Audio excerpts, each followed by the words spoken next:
Welcome to this DelfStack tutorial video.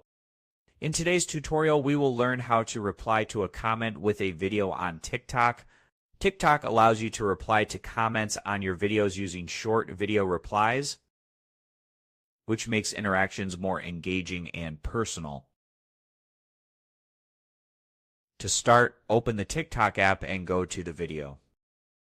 Let's say I want to reply to this person. Just click on reply and you will see a video option. Click on the video option.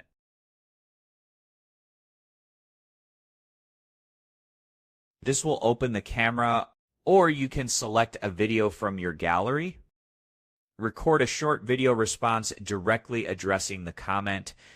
Once you finish recording, you can add text, effects, or stickers as usual.